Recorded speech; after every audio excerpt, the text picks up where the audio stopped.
say again to the British establishment, to the British Parliament, to the British public, can you call your politicians to order? You elect them to run British affairs. You don't elect them to interfere in Zimbabwean political affairs. We call upon the British public to call them to order.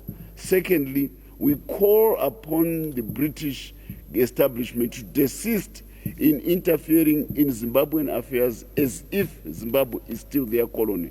We will not accept that. We know the price of freedom for Zimbabwe. 80,000 to 100,000 souls dead, setting up a military machinery to do the damage of colonialism and imperialism order which they'd writ on Zimbabwe.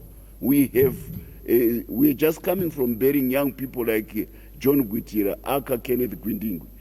At 20 years, he was already part of the Zanu forces fighting against the British Imperial Army in Zimbabwe. He is one of many among thousands.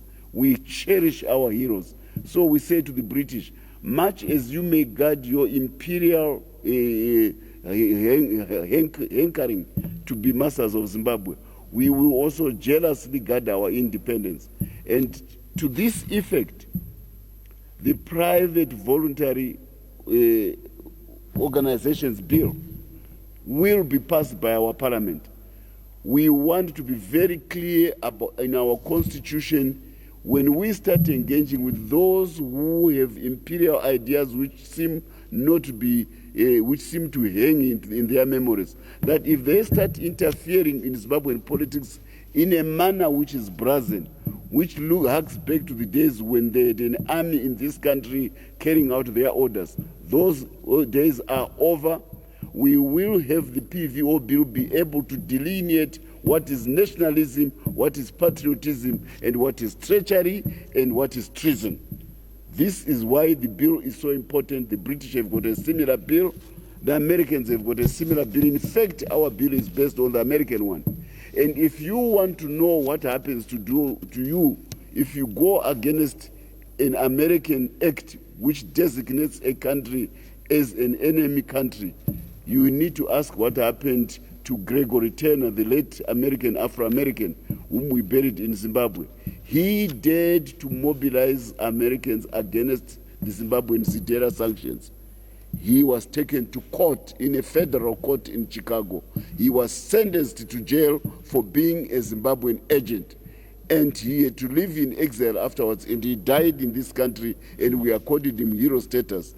Why? Because we was doing it for Zimbabwe against America. And America was doing it because they had passed an act which says Zimbabwe is an enemy. We are a small country.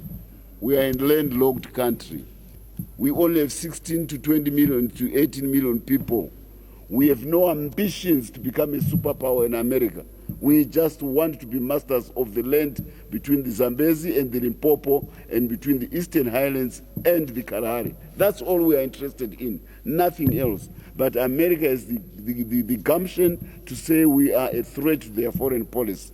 And because of this, they begin to interfere in the internal affairs of our country, trying to choose who should become the ruler of Zimbabwe, trying to have preferences among the political players in Zimbabwe, and trying to tell them that all your job is to fight against Zanu-PF. So if Mwonzora, you are not fighting against Zanu-PF, therefore you are no longer a beneficiary of our largesse to interfere with Zimbabwe.